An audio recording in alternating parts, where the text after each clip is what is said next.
ప్రభుత్వానికి సంబంధించి కీలకమైన శాఖ పంచాయతీరాజ్ శాఖ, ఆంధ్రప్రదేశ్ వెన్నుముకి శాఖ,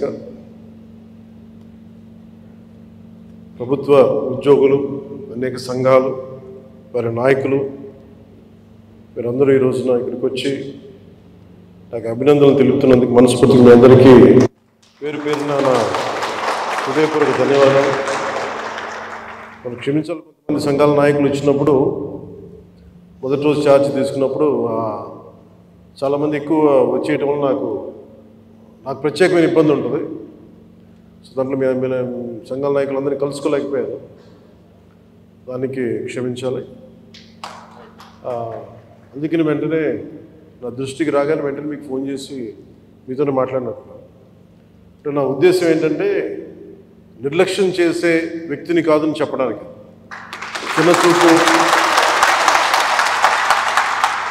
చిన్న చూపు చూసే వ్యక్తిని కాదు. మీ సమస్య నా సమస్య, అది చాలాసార్లు సభలో చెప్పాను. కానీ ఇప్పుడు ప్రత్యేకించి ఛార్జ్ తీసుకున్న తర్వాత మీకు మళ్ళీ మీ అందరికీ తెలియజేసుకుంటా ఉన్నాను. మిమ్మల్ని అర్థం చేసుకునే వ్యక్తిని, మీ సమస్యల్ని పరిష్కరించడం, ఎంత త్వరగా పరిష్కరించడం అనేది నా ఒక్కడి చేతిలో లేదు. కానీ మీ సమస్యల్ని వినగలిగే శక్తి ఉన్నవాడు. ముందు సమస్యని వింటే పరిష్కారం దొరుకుతుంది. వినటానికి అలసట అందరికీ. సో నేను మీకు ప్రత్యేకించి తెలియజేసుకునేది, నేను వినే వ్యక్తిని. ఇందాక మీ సహచరులు ఎవరు వచ్చి ఇక్కడికి ఇచ్చారు, సహచరాలు, అది ఖచ్చితంగా యుద్ధ ప్రాతిపాదికన మీరు ఆ సమస్యను పరిష్కరిస్తాను మీరు వచ్చి ఇచ్చారు. ఇలాంటివి చేయడానికంటే నాకు మీరు ఇందాక ముందు సంఘాల పెద్దలు కూడా మాట్లాడుతూ చాలామంది గతంలో కూడా మీరు సమ్మెలు, గత ప్రభుత్వం మీద మా కోపం ఉంది, మీకు ఈ ప్రభుత్వం మీద మీరు మాట్లాడుతూ ఉన్నారు ఇందాక. ఒక్కటి ఏంటంటే ఇది అందరం కలిసి పనిచేయాలి, మినిస్ట్రీ కానీ ఉద్యోగులు కానీ. గతంలో ఎవరు ఎలా చేశారో నాకు తెలీదు, మీరందరూ వింటా ఉంటే నేను సమస్యలు వింటా ఉన్నా. కాకపోతే ఇది చాలా పురాతనమైన, చాలా బలమైన వ్యవస్థ, చాలా పాత వ్యవస్థ. ఇది ప్రతిసారి వ్యవస్థకి ఒక తుప్పు పట్టినట్టు పట్టేస్తాం. దీన్ని బలోపేతం చేయాల్సిన అవసరం ఉంది. దీనిని సమస్యలు ఏమైతే ఉన్నాయో మీ అందరికీ ప్రతి సంఘం తరఫున ఇది ప్రత్యేకించి ఒక ఓవరాల్గా మేము ఇలా చేయదలుచుకున్నాం, మా సమస్యలు ఇవి, లేదంటే మేము ఇలా నిలబడతాం, కొంచెం ఇవన్నీ చెప్తా ఉన్నారు. నేను మీకు ఈరోజు మాటిస్తున్నాను, పంచాయతీ పనులతో పాటు మీ సమస్యలను కూడా నేను వినే వ్యక్తిని. నేను ప్రత్యేకించి ఏ సంఘాలకు సంబంధించి ఆ సంఘానికి ప్రత్యేకించి ఒక టైంని అలాట్ చేసి మరి. కాకపోతే నాకున్న సమస్య ఏంటంటే అందరూ కొంచెం ప్రిపేర్ అయ్యారండి బాగా. అంటే నేను చాలా శాఖలు ఉన్నాయి, మిగతా పనులు కూడా చూసుకోవాలి. కాబట్టి మీరు బాగా ప్రిపేర్ అయ్యి వచ్చి ఒక పరిష్కార మార్గం కూడా తీసుకెళ్ళండి. దాదాపు ఇలా ఆలోచించవచ్చు, ఇలా చేయొచ్చు. ఇందాక మీరు మాట్లాడుతూ అన్నారు, గత ప్రభుత్వం అంటే అంతకుముందు 2014 వచ్చినప్పుడు మా మీద కొంచెం కెనుకుందన్నట్టుగా మీరు అన్నారు ఇందాక. అది అంటే భయపెట్టేవాడికి భయపడతారు, కానీ కొంచెం ఓపెన్గా సహజంగా కొంచెం వినే వాళ్ళతోటి ఎక్కువ ఆ బాధను మేము గత ప్రభుత్వం మిమ్మల్ని అందరినీ భయపెట్టింది. మేము అదని అర్థం చేసుకోగలం. కానీ మేము మీకు భుజం కాసే వ్యక్తులు. మేము అందుకే ఒక వ్యవస్థని తిరిగి బలోపేతం చేయాలంటే చాలా చాలా కష్టసాధ్యమైంది. నాకు నిజంగా చెప్పాలంటే ఒకసారి నాకు ఇది నేను చాలా ఆనందంగా ఎంచుకున్న శాఖ. నేను ప్రభుత్వ ఉద్యోగ కొడుకుని, ఆ జీతాల మీద మేము పెరిగిన వాడిని. మా నాన్న జీతాలు రాకపోతే మమ్మల్ని స్కూల్ బయటికి పంపించి మళ్ళీ జీతాలు వచ్చిన తర్వాత మళ్ళీ స్కూల్లోకి అలౌ చేసినాయి, అవి కూడా ఉన్నాయి నా సంఘటన. అలాంటి సంఘటనలు ఉన్నాయి. అందుకని కష్టాన్ని అర్థం చేసుకోగలను. అంటే 1వ తారీఖు జీతం రాకపోతే ఏమవుద్దు నాకు అనుభవం ఉంది. నాకు అలాగే ఆఖరి వారంలో డబ్బులు అయిపోతే కూడా ఆ పరిస్థితి కూడా నాకు తెలుసు. మా పొరపాటున మేము ఏదో ఇవి జరిగిపోయినాయి, కానీ మేము ఇలా ఈ సినిమా రంగంలో ఇవన్నీ ఉండటం వల్ల బేసిక్గా చాలా సాధారణ స్థాయి నుంచి వచ్చాం కాబట్టి అన్నిటికంటే కూడా సాధారణ స్థాయి మాకు భగవంతుడి వచ్చిన మమ్మల్ని తీసుకొచ్చిన సాధారణ స్థాయి కష్టాలని మేము మర్చిపోం. అందుకని ఈ రోజున రోడ్ల మీద బయటికి వెళ్ళి ఎందుకు ఆగి ఎందుకు మాట్లాడుతానంటే ఆ కష్టం ఎలా ఉంటుందో నాకు తెలుసు. ఇందాక మీరు ఇచ్చిన రిప్రజెంటేషన్ కూడా ఆ కష్టం ఎలా ఉంటుందో నాకు తెలుసు. సో ఇలాంటి స్పందనకి వెంటనే ఉంటుంది. కానీ నేను కోరుకునేది ఏంటంటే మిమ్మల్ని గత ప్రభుత్వం మిమ్మల్ని భయపెట్టింది. అంతకుముందు ఉన్న ప్రభుత్వంకి మీరు ఏదైనా ఒక నిరసన చెప్పడానికి చాలా బలంగా చెప్పగలిగేవారు. కానీ ఇప్పుడున్న కూటమి ప్రభుత్వం మీకు అండగా నిలబడుతుంది. ఫస్ట్ ముందస్తుగా మేము మీతో గొడవ పెట్టుకోవడానికి ఫస్ట్, ఎందుకంటే బ్యాడ్ బ్లడ్ ఉండకూడదని ఫస్ట్ ఫోన్ చేశాను మీకు. అరే వస్తే నువ్వు కలవలేదండి, నువ్వు కూర్చొని పెద్ద ఆఫీసులను కలుస్తాం, మమ్మల్ని కలవవా అనే ఒక చిన్న బాధ ఏదైనా ఉంటుంది. ఎందుకంటే నాకు తెలుసు, మా నాన్న బాధ నాకు తెలుసు. అందుకని వెంటనే ఫోన్ చేశానండి. ఆ కష్టం నాకు తెలుసు.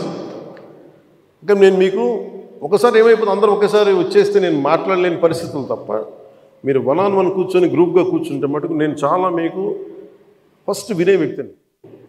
నేను విన్న తర్వాత పరిష్కార మార్గం వెతుకుతాను.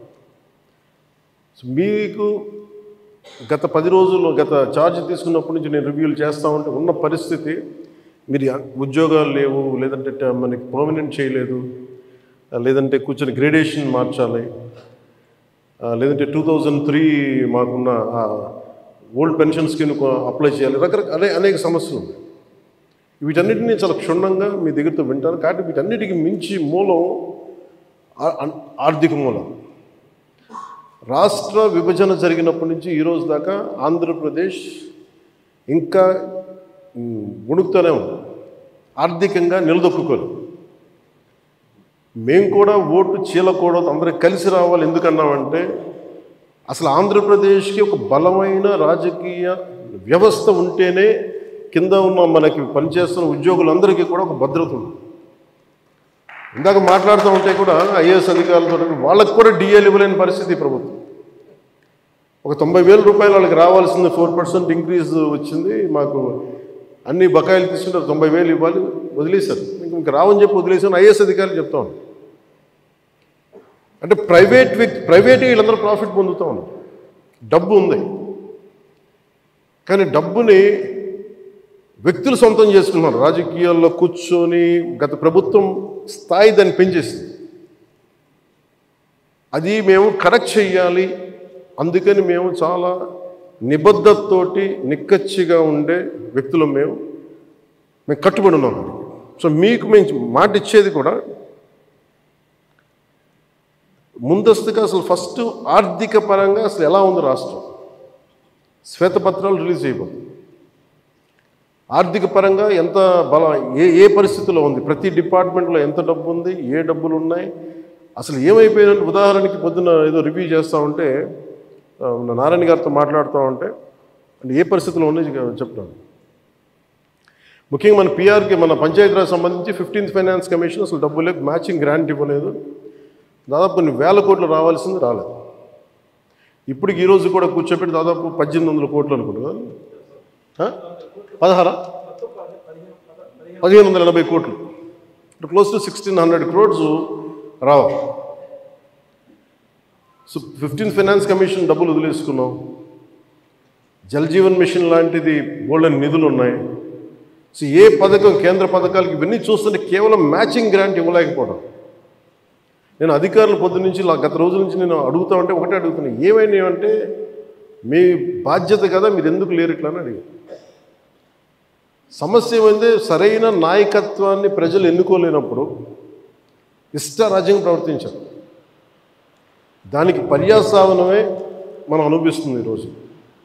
నేను మీకు ఒక రెవల్యూషనరీ విప్లవాత్మకమైన మార్పులు తీసుకురావాలి ఆంధ్రప్రదేశ్ విధి విధానాల్లో కానీ ప్రభుత్వ విధానాల్లో కానీ, దానికి నేను నా వంతు కృషి నేను బలంగా చేసి పెడతాను.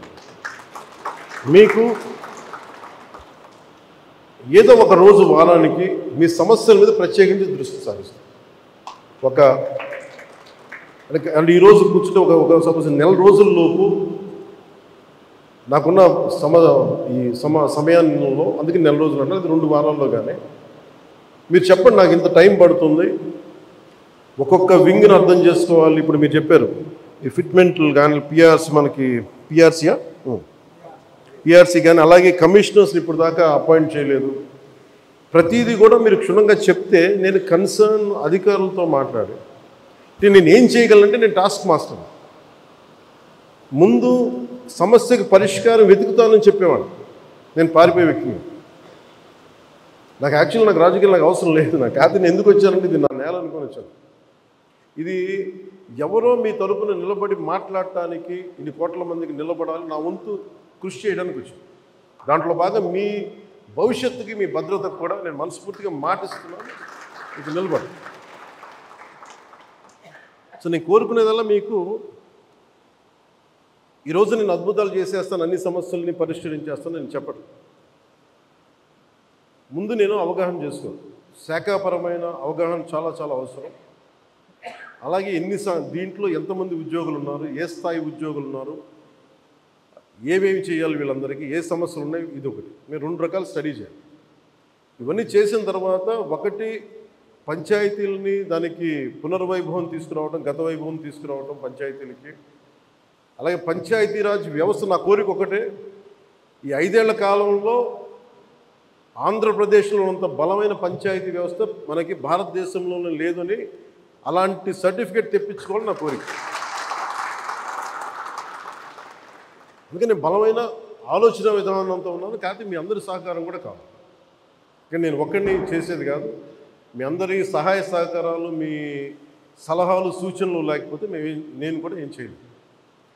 కానీ నేను మీకు అందుబాటులో ఉంటాను. మీకు ప్రత్యేకించి మీ ఈ ముఖ్యంగా మీరు కోరుకుంటుంది అన్నిటికంటే దారుణ బాధ అనిపించింది, నెలకి జీతాలు ఇవ్వడం పక్కన పెట్టి జీతాలు పెంచాలని అడగాలి, కానీ నెలకి జీతాలు వస్తే చాలు అనుకునే 1వ తారీఖు జీతాలు వస్తే చాలు అనే స్థాయికి పెరిగిపోయింది. సో అభివృద్ధి అనేది లేదు, నిధులు లేవు. వీటన్నిటి మధ్యలో now governance is a great challenge for all of us. కానీ మాకేం నమ్మకం ఉందంటే పెట్టుబడులు తీసుకురాగలం, అభివృద్ధి పదంలో ముందుకు తీసుకెళ్ళగలం, ఒక ధైర్యం చాలా బలంగా ఉంది. సో మేము బలంగా మీకు చేసి నీకు నెక్స్ట్ మీటింగ్ నేను మీకు తెలియజేస్తాను, సంఘాల పెద్దలందరికీ, నాయకులందరికీ. హరిప్రసాద్ గారికి నా పొలిటికల్ సెక్రటరీ, అలాగే మన పంచాయతీరాజ్లో కూడా కొంత ఆయన సహాయం తీసుకుంటాను.